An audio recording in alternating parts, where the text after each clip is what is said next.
नमस्कार दोस्तों, UPSC mania में आपका स्वागत है। आज हम डिस्कस करेंगे 26 जून 2020 का द हिंदू समाचार पत्र। उससे पहले हम चलते हैं कल के प्रश्नों की तरफ। हमसे वाला पहला प्रश्न है, हाल ही में स्वीकृत की गई इन स्पेस का क्या कार्य होगा? उपग्रह प्रक्षेपण? जी नहीं। अंतरिक्ष के क्षेत्र में प्राइवेट कंपनियों को सहायता व प्रोत्साहन करना? बिल्कुल सही। ये गाइडेंस प्रोवाइड करने के लिए एक संस्था बनाई गई इन स्पेस नाम से, कि प्राइवेट सेक्टर स्पेस क्षेत्र में, अंतरिक्ष क्षेत्र में अच्छे से कार्य कर सके। तो ये संस्था प्राइवेट इंडस्ट्रीज़ को हेल्प करेगी कैसे वो अंतरिक्ष के क्षेत्र में अच्छे से डेवलप कर सकें। अगला क्वेश्चन है, एफएटीएफ के संबंध में कौन से कथन सत्य हैं? यह टेररिस्ट फंडिंग और मनी लॉन्ड्रिंग जैसी गतिविधियों को रोकने का कार्य करती है। बिल्कुल सही है। भारत इसका सदस्य है, ये भी बिल्कुल सही है। पाकिस्तान इसकी ग्रे लिस्ट में शामिल किया गया, ये भी बिल्कुल सही है। और अभी जो इसकी बैठक हुई थी उसमें से पाकिस्तान को ग्रे लिस्ट में अभी जारी रखने का निर्णय लिया गया है, यानी सी ऑप्शन इसमें सही हो जाता है। राज्यसभा और लोकसभा टीवी चैनलों के विलीनीकरण यानी मर्जर के लिए किस समिति का गठन किया गया है? सूर्य प्रकाश समिति का गठन किया गया है, इसमें भी ऑप्शन सही हो जाता है। लाल बाल पाल के त्रिगुट में निम्न में से कौन नहीं था? तो लाल बहादुर शास्त्री जी इस त्रिगुट में नहीं थे। लाल बाल पाल का त्रिगुट बिपिन चंद्र पाल, बाल गंगाधर तिलक और लाला लाजपत राय से मिलकर बना हुआ है। अब हम चलेंगे आज के न्यूज़पेपर की तरफ। तो आज के न्यूज़पेपर की सबसे इम्पॉर्टेंट न्यूज़ है हमारी, चाइनीज़ बिल्डअप स्टार्टेड इन में मिनिस्ट्री ऑफ एक्सटर्नल अफेयर्स। तो जो विदेश मंत्रालय है उसने अपनी प्रेस वार्ता में बताया है और पहली बार बताया है कि जो है चाइनीज़ आर्मी है उसने जो एलएसी है वहाँ के किनारे टेंट और तंबू लगाना स्टार्ट कर दिए हैं, जो कि ये उसके जो दोनों के देशों के बीच समझौते हुए उसका उल्लंघन हुआ है। तो अभी ये चीज़ है। और एक और विशेष बात इससे है, जो हमारी इंडियन इंडस्ट्रीज़ है उन्होंने एक चिंता जाहिर की है कि भाई जो चाइना से इम्पोर्ट्स आ रहे हैं उनको रोका जा रहा है, फार्मास्यूटिकल क्षेत्र में, ऑटोमोबाइल्स क्षेत्र में, इलेक्ट्रॉनिक्स क्षेत्र में, इलेक्ट्रिकल मशीनरी के क्षेत्र में। अगर चाइना से इम्पोर्ट्स नहीं आ पाएंगे तो जैसे हमारे यहाँ मोबाइल बनता है मान लीजिए कोई सा, तो उसमें जो टुकड़े और पार्ट्स लगते हैं वो चाइना से आते हैं। उसी प्रकार फार्मास्यूटिकल जो दवाएं बनती है उसके जो इंग्रेडिएंट्स आते हैं वो चाइना से ही आते हैं। अगर ऐसे इम्पोर्ट्स को रोक दिया जाएगा तो हमारा जो प्रोडक्शन है वो इफेक्टेड होगा। और इसका बताया ये भी जा रहा है कि इसका प्रभाव हमारे एक्सपोर्ट्स पे भी देखा जा रहा है। जैसे जो चाइनीज़ कस्टम्स हैं और हांगकांग में कस्टम्स हैं वो हमारे एक्सपोर्ट्स को भी डिले कर रहे हैं, वो भी जल्दी से एक्सपोर्ट नहीं करने दे रहे हैं। तो इससे इंडस्ट्री प्रभावित होगी। तो इंडस्ट्री सेक्टर ने कहा है, देश के एडमिनिस्ट्रेशन से कहा है कि भाई इसको जल्दी से आप इसको कुछ निपटारा करिए, कुछ हल निकालिए। CBSE ICSE cancel pending exams. तो सीबीएसई और आईसीएसई ने निर्णय लिया है कि जो भी एग्ज़ाम्स पेंडिंग है उसको नहीं कराया जाएगा। जो भी बच्चों ने एग्ज़ाम दिया है, अगर वो तीन एग्ज़ाम्स दे चुके हैं तो उसमें जो बेस्ट 2 एग्ज़ाम्स का स्कोर रहेगा उसके आधार पर मार्क्स दे दिए जाएंगे। अगर ऐसे करके मतलब जो भी रहेगा, अगर एक ही एग्ज़ाम दिए हैं तो सेमेस्टर्स के भी एग्ज़ाम्स को भी इंक्लूड करके हुए जो बेस्ट स्कोर्स रहेंगे उनके आधार पर स्कोर्स दिए जाएंगे। ये सारी चीज़ें बताई है सीबीएसई आईसीएसई ने। और एग्ज़ाम हम नहीं कराएंगे इसके दौरान, ये चीज़ निर्णय लिया है सीबीएसई आईसीएसई ने। Armed gangs rules Nagaland says governor Ravi. तो नागालैंड के जो गवर्नर हैं आर.एन. रवि, उन्होंने बताया है कि नागालैंड में किस तरह से जो आर्म्ड गैंग्स हैं यानी हथियारबंद समूह हैं वो शासन कर रहे हैं। क्यों ऐसा कह रहे हैं कि इनको कंप्लेन मिली है जिसमें बताया गया कि जो कॉन्ट्रैक्टर्स है, कोई भी वहाँ पर ठेकेदार है, जैसे सड़क बन रही है, रोड बन रही है, या फिर कोई सामान वहाँ पर राज्य में आ रहा है नागालैंड में, तो जो हथियारबंद समूह हैं वो उनसे वसूली करते हैं, इलीगल टैक्सेस लेते हैं, कर लगाते हैं। इससे क्या होता है, जो वहाँ पे कोई काम करने का चार्ज होता है 200% हाई हो जाता है, यानी डबल कॉस्ट पड़ता है। तो इससे बता रहे हैं कि जितना भी पैसा जाता है ये सरकार को टैक्स मिलना चाहिए, उसके बजाय ये सारे टैक्स ले लेते हैं। तो इससे बता रहे हैं कि इससे नागालैंड का डेवलपमेंट प्रभावित हो रहा है। वहाँ पे सड़कें नहीं हैं, वहाँ पर और डेवलपमेंट एक्टिविटीज़ नहीं, ये सारी चीज़ें प्रभावित हो रही हैं। तो इसको अच्छे से ध्यान देने के लिए जो है सीएम है नेफ्यू रियो, उनको उन्होंने पत्र लिखा है आर.एन. रवि ने कि इस पर ध्यान दिया जाए। अगली महत्वपूर्ण न्यूज़ है, ये हमारी लोकल न्यूज़ है।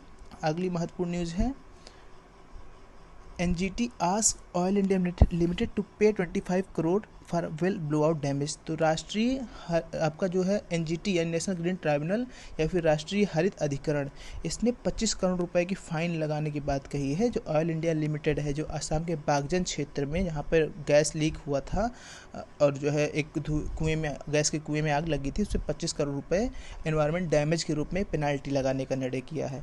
तो जो आपका असम का बागजन क्षेत्र में आग गैस लीक हुई थी उसके बगल ही एक राष्ट्रीय उद्यान है, वो उद्यान आपको महत्वपूर्ण है, पूछा जा सकता है, दिब्रू साइकोवा राष्ट्रीय उद्यान। ये चीज़ आपको ध्यान देना है, असम में है।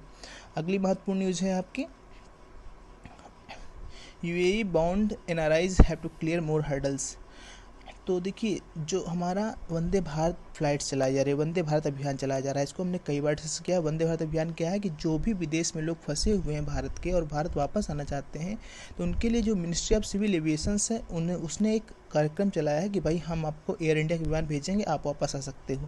लेकिन अभी क्या हुआ है कि लॉकडाउन लंबे काफ़ी दिन से चल रहा है, अब लोग अपने काम पर भी जाएंगे, भाई आर्थिक अक्षमता से कितने दिन लड़ पाएंगे। तो अब कुछ लोग अपने वापस काम पर जाना चाहते हैं। तो जो भारत, ऐसे लोग जो यूएई में यानी संयुक्त अरब अमीरात में काम करते हैं भारत के लोग, वो जो वापस जाना चाहते हैं या वहाँ से जो आना चाहते हैं वापस, तो अभी क्या हुआ है कि जैसे आप देखिए एयर इंडिया तो वंदे भारत के अंतर्गत फ़्लाइट्स चला रही है, लेकिन कोई भी इंटरनेशनल फ़्लाइट इंडिया में बैंड है, यानी कि दूसरे जो विमान संचालन कंपनियां हैं वो अपने विमान नहीं संचालित कर सकती हैं, जबकि एयर इंडिया वंदे भारत के पर्दे तले काम कर रही है। तो इसका मतलब एयर इंडिया तो प्रॉफिट कमा रही है, बाकी जो विमान कंपनियां हैं वो कहाँ से अपना इनकम जनरेट करेंगी। जैसे बहुत सी यूएई की कंपनियाँ थी, यूएसए कंपनियाँ थी, विमान कंपनियाँ थी जो इंडिया में भी ट्रैवल कराती थी, उनको इंडिया से भी आय मिलती थी। तो इस पर आपत्ति जताई है यूएई ने, यूएसए ने पहले ही जताई थी।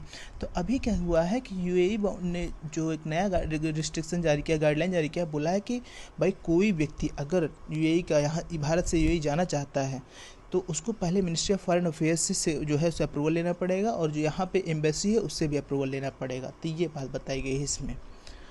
अगली न्यूज है Vizag gas leak, panel given time till June 30। एक पैनल गठन हुआ है, जो विशाखापत्तनम में गैस लीक हुई थी उसके लिए एक पैनल गठन हुआ है, और उस पर क्या निर्णय लिया जाएगा, हाई पावर्ड कमेटी जो जांच करेगी उस पर, उसको 30 जून तक का समय दिया गया है।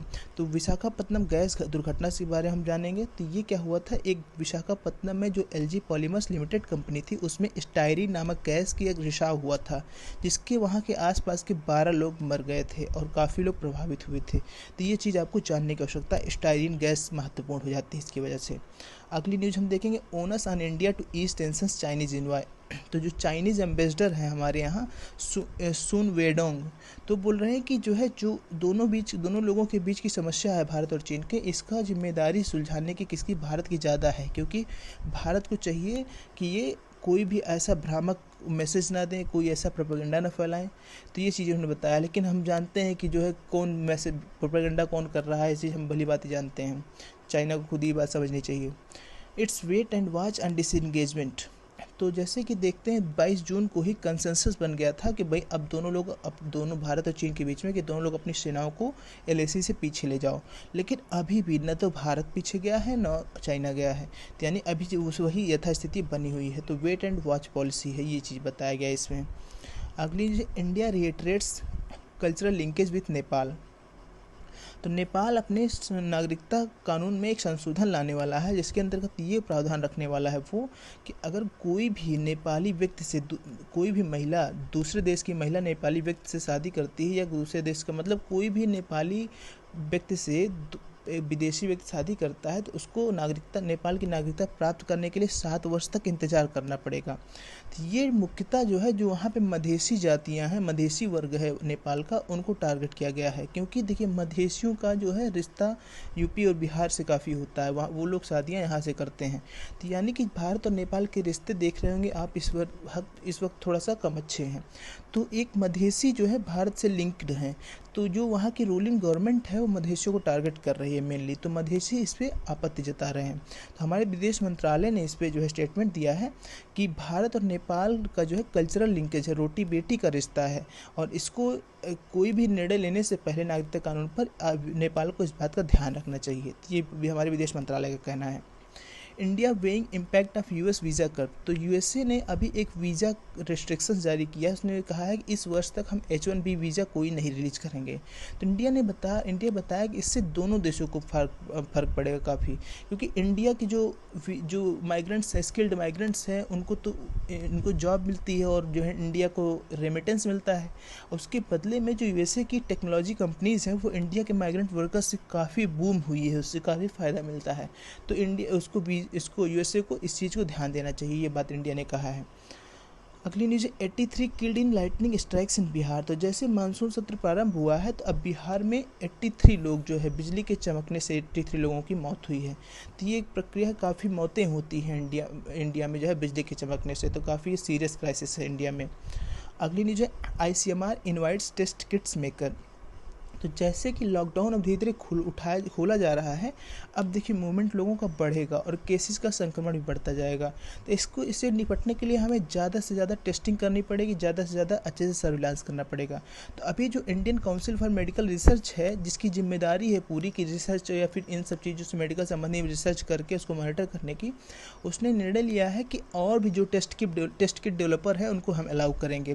तो अभी तक देखिए जो हमारे गोल्ड स्टैंडर्ड है, यानी जो सबसे विश्वसनीय टेस्ट है वो कौन है, RT-PCR। इसके बाद अब रैपिड एंटीजन डिटेक्शन किट्स की भी बात की जा रही है। एंटीजन डिटेक्शन किट्स जो है 15 से 30 मिनट के अंदर रिजल्ट्स दे देती हैं। तो ये बता रहे हैं कि कौन कौन सी क्राइटेरियाज होंगे जिनके आधार पर हम नए टेस्ट किट डेवलपर को हम परमिशन देंगे, उनको वो देंगे, लाइसेंस देंगे। तो बताएं कि कम से कम 300 रैपिड एंटीजन टेस्ट जो है, एक टेस्ट मतलब वो अपना टेस्टिंग दिखाएं, हमने कितना टेस्ट किया, उसको वेरिफिकेशन कराएं उसके बाद। और उनके पास ये क्षमता हो, जो भी लाइसेंस लेने आया है उनके पास क्षमता हो कि वो टेक्निकल स्टाफ को ट्रेनिंग दे सके कि उनकी टेस्ट किट से कैसे टेस्ट किया जाएंगे, कैसे टेस्ट कंडक्ट किया जाएंगे, कैसे रिजल्ट्स आएंगे। और इनके पास ये भी क्षमता हो कि वो थोड़े ही समय में पर्याप्त मात्रा में किट्स को डेवलप कर पाएँ। तो इन मानकों को वो जो भी पूरा करेगा, तो उन कंपनियों को या फिर उन फैक्ट्रियों को लाइसेंस दिया जाएगा वो नई टेस्ट किट डेवलप करें।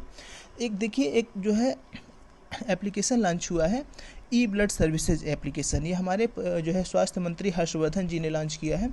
इंडियन रेड क्रॉस सोसाइटी का एप्लीकेशन है। तो इससे क्या होगा कि 4 यूनिट्स तक ब्लड जिसको भी चाहिए होगा 12 घंटे के अंदर ब्लड बैंक से अवेल कराएंगे। तो ये आपका ई ब्लड सर्विसेज मोबाइल एप्लीकेशन है, इसको आप यूज भी कर सकते हैं। यूपीएससी के पर्सपेक्टिव से भी काफ़ी इंपॉर्टेंट है और हमारे पर्सनल प्रॉफिट के लिए भी काफ़ी इंपॉर्टेंट है ई ब्लड सर्विसेज मोबाइल एप्लीकेशन। अब हम देखेंगे अगली न्यूज़ हमारी कौन सी है। Students union seek recall of EIA draft.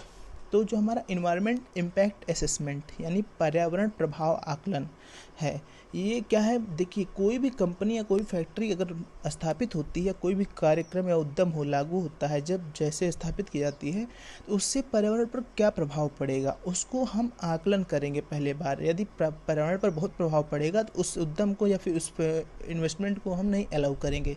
तो इसके लिए एक गाइडलाइन जारी हुई, रूल्स सेट हुए थे। किस अधिनियम के तहत, इन्वायरमेंट प्रोटेक्शन एक्ट 1986 जो है पर्यावरण संरक्षण अधिनियम 1986 के तहत हमारा EIA का कॉन्सेप्ट आया था। तो इसमें क्या हुआ था कि पर्यावरण जो इन्वायरमेंट मिनिस्ट्री होती है वो किसी भी प्रोग्राम का, कोई भी जो है आपका फैक्ट्री लॉन्च होती है उससे पहले उसका इन्वायरमेंट इम्पैक्ट असेसमेंट करती है और देखती है पर्यावरण पर इस पर क्या प्रभाव पड़ेगा। पब्लिक रिव्यू लेती है, लोगों की राय लेती है कि लोगों को कोई आपत्ति तो नहीं है, या फिर जो है इसके सबके बाद ही किसी फैक्ट्री को, किसी फर्म को या फिर किसी प्रोजेक्ट को अलाउ करती है। तो अभी क्या हुआ है, अभी जो हमारा पर्यावरण प्रभाव आकलन होता है वो 2006 के गाइडलाइंस के 2006 में जो रूल्स बनाए गए थे उन रूल्स के आधार पे होता है। लेकिन अभी इस रूल्स में थोड़ा बदलाव करने वाले हैं। तो 2020 के लिए जो है एक ड्राफ्ट लाया गया है। तो इस ड्राफ्ट के खिलाफ विरोध हो रहा है। क्यों विरोध हो रहा है, देखिए काफ़ी यूनिवर्सिटीज़ के बच्चों ने, छात्रों ने, शोध छात्रों ने, प्रोफेसर्स ने इस पर विरोध जताया है।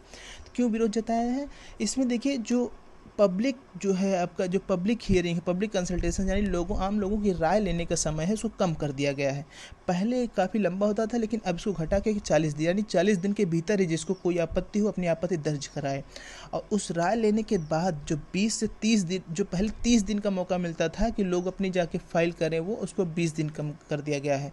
तो बताया जा रहा है कि लोग वैसे ही जागरूक नहीं होते हैं और ऐसे प्रोजेक्ट्स जो पर्यावरण पर प्रभाव डालते हैं, जैसे मान लीजिए कोई रोड बन रही है, वो किसी राष्ट्रीय उद्यान से होकर जा रही है, तो लोगों को कम समय दिया जा रहा है, इस पर काफ़ी आपत्ति जताई जा रही है। तो हमने यहाँ पर देखा पर्यावरण प्रभाव आकलन क्या है, किस अधिनियम के अंतर्गत आता है, क्या स्कीम्स हैं, अभी क्या संशोधन होने वाले हैं और क्यों इस पर विरोध हो रहा है, ये चीज़ हमने देखा। अगली न्यूज है, in space will be space industry regulator. तो जो इसरो के चीफ है हमारे के सिवान, ये बता रहे हैं इन स्पेस का क्या रोल होगा। तो इन स्पेस देखिए, इसरो आपका क्या है, इंडियन स्पेस रिसर्च ऑर्गेनाइजेशन। तो जो अपना इस अंतरिक्ष संबंधी रिसर्च होती है उसकी जिम्मेदारी पूरी इसरो की होती है। ये डिपार्टमेंट ऑफ स्पेस के अंतर्गत एक संस्था है। तो अभी देखिए क्या हुआ है, देखिए मुख्यतः अभी जो है आपका कौन संस्था, इसरो देखिए मुख्य संस्था है।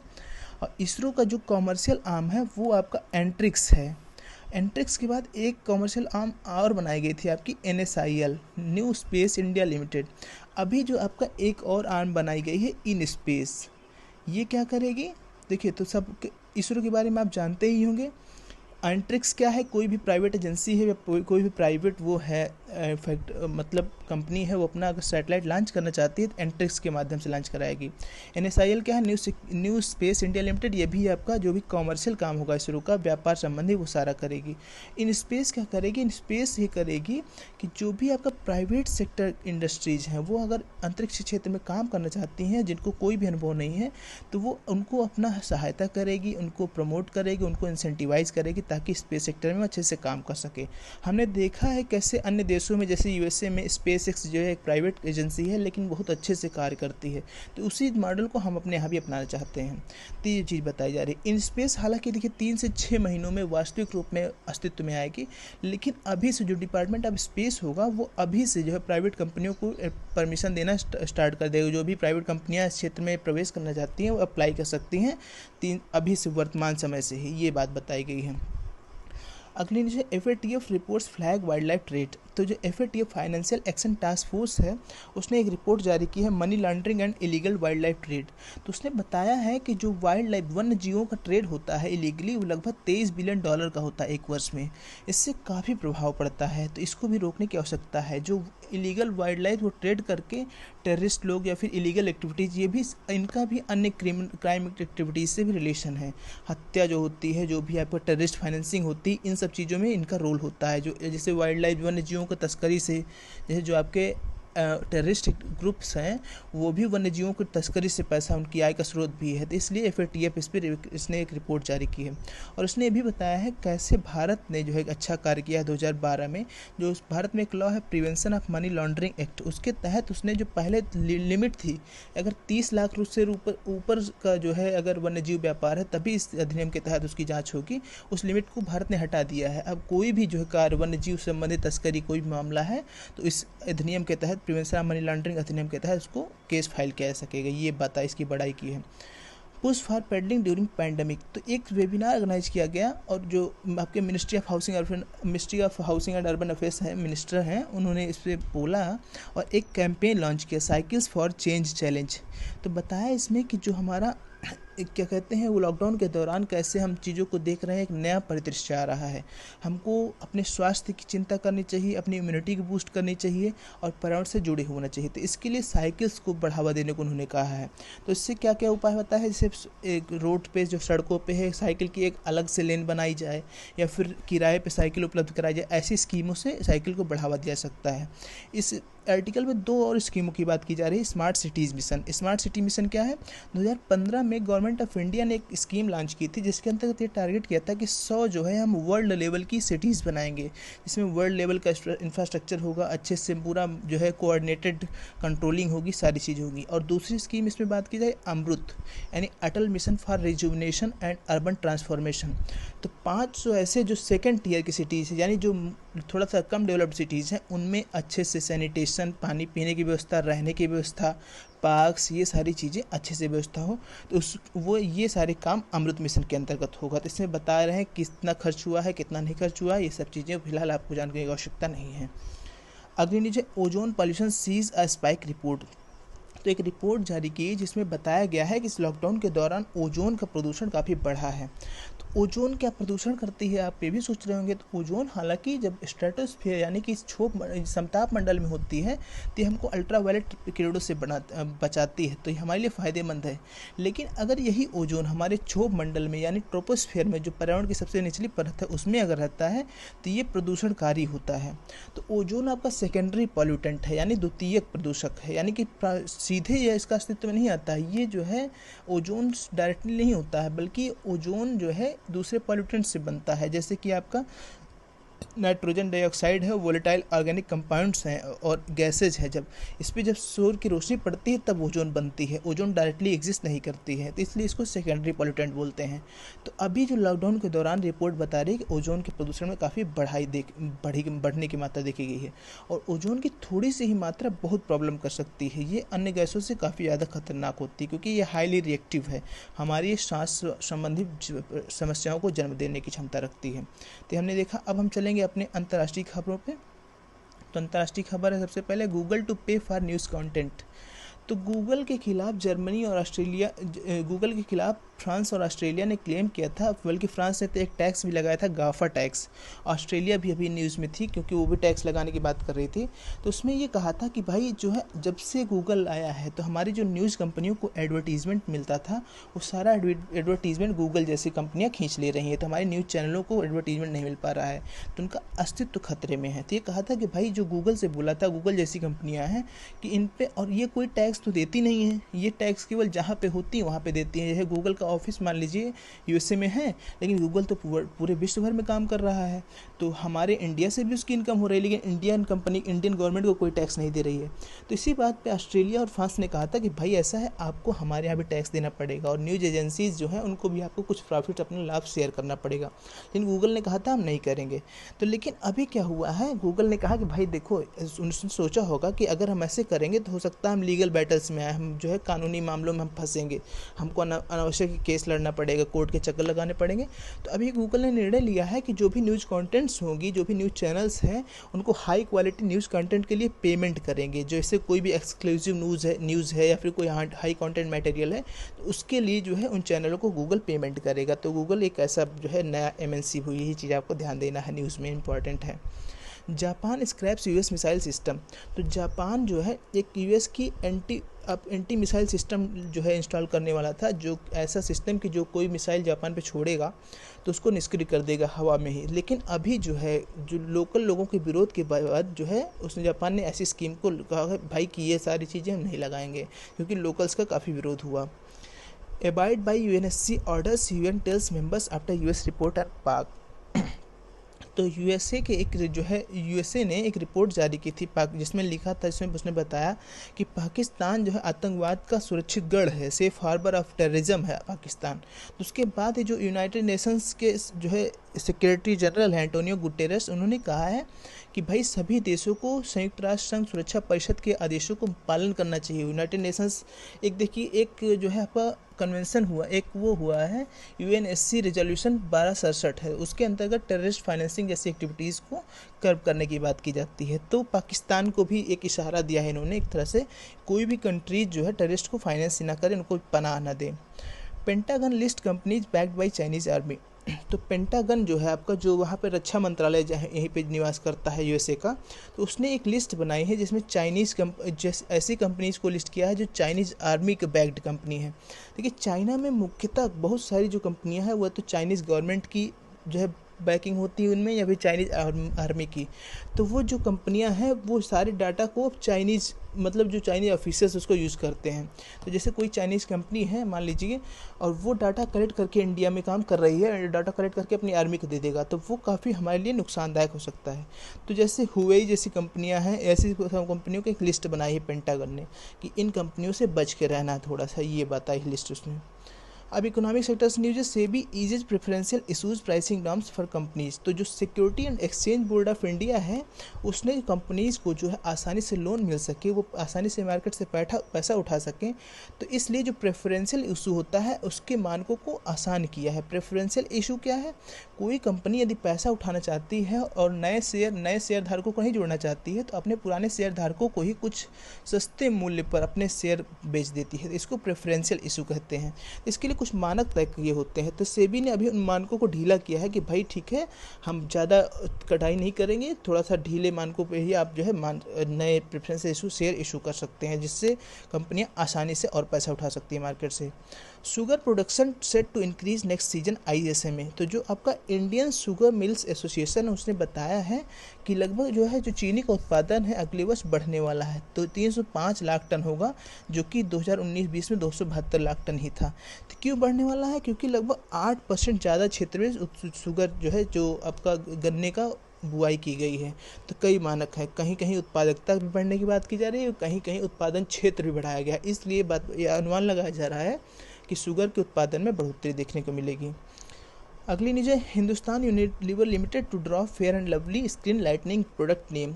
तो जो हिंदुस्तान यूनिलीवर लिमिटेड का एक जो है प्रोडक्ट है फेयर एंड लवली, जो काफ़ी पॉपुलर है हम लोग के कंट्री में, तो वो अपने प्रोडक्ट के नाम से फेयर वर्ड यूज करना बंद कर देगी। फेयर का मतलब क्या होता है कि जिसे गोरा, तो ये जैसे आप देख रहे होंगे ब्लैक लाइव्स मैटर मूवमेंट भी चल रहा है जो रंग भेद की बात करता है, गोरा और काले का। तो भाई जब इंसान दोनों हैं तो चाहे वो गोरा हो चाहे काला हो, दोनों को बराबर देखना चाहिए। बल्कि क्या है, लेकिन एक लोगों की मानसिकता में डाल दिया गया है कि गोरे लोग ज़्यादा सुंदर और स्मार्ट होते हैं और काले लोग कम और सुंदर और स्मार्ट होते हैं। तो ये भी एक रंग भेद का एक मतलब उदाहरण है जो आम जनता में बहुत ही पॉपुलर है। तो अभी इस रंग भेद को, जो ब्लैक लाइव्स मैटर मूवमेंट को देखते हुए हिंदुस्तान यूनिलीवर लिमिटेड ने निर्णय लिया है कि हम जो फेयर वर्ड है इसको हटा देंगे, फेयर वर्ड नहीं यूज करेंगे। अगली इंपॉर्टेंट न्यूज़ है IIT Madras German institute collaborating to develop green energy solution. तो जो आईआईटी मद्रास है उसने जर्मनी के एक इंस्टीट्यूशन से एक कोलैबोरेशन किया है, क्या करने के लिए, कि ग्रीन एनर्जी सोल्यूशंस के लिए।